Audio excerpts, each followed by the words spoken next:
Karine et David. Aujourd'hui, un jeune qui voudrait être prêtre, il y a deux attitudes qui sont nécessaires. La première, c'est être capable de travailler en équipe. Si quelqu'un n'est pas capable de travailler en équipe, je ne crois pas qu'il puisse être prêtre aujourd'hui. Et la deuxième chose, il faut avoir une capacité d'adaptation. Le monde change tellement.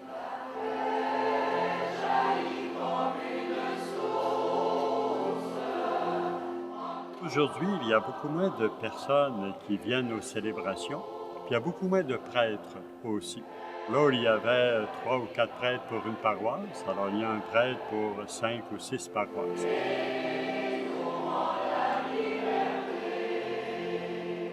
Maintenant, le prêtre, il est comme un coach, c'est-à-dire qu'il travaille avec une équipe, puis c'est avec l'équipe de pastoral. Ça exige de dialoguer, de parler ensemble, d'en arriver à des consensus. Alors, le travail d'équipe aujourd'hui, c'est un exercice vraiment qui est de première importance pour le prêtre.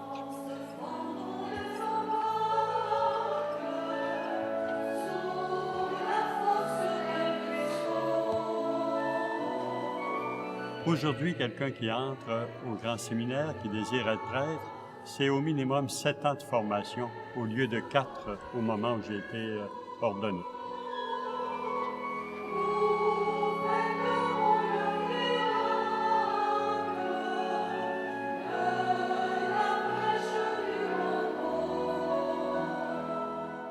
Il y a dans la messe deux parties. La première qu'on appelle la liturgie de la parole, qui, elle, change à tous les jours, à tous les dimanches. Ainsi, dans l'espace de 2 années, on fait le tour des principaux textes de la Bible. Et il y a la deuxième partie de la messe qu'on appelle la liturgie eucharistique.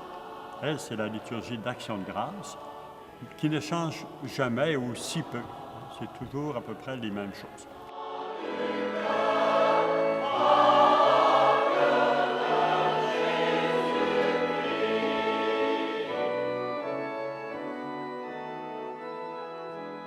La mission de l'Église, c'est-à-dire de tous les baptisés, c'est de connaître Jésus, son message d'amour, pour le faire connaître ensuite au monde dans lequel ils vivent.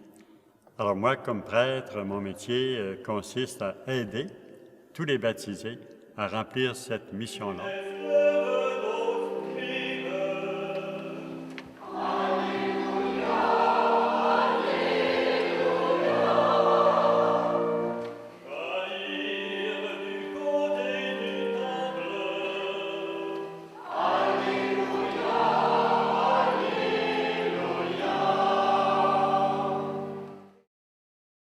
Une dame qui vient à toutes les célébrations le dimanche, après la messe, me dit « C'est tellement beau, Monsieur l'abbé, ce que vous nous dites là.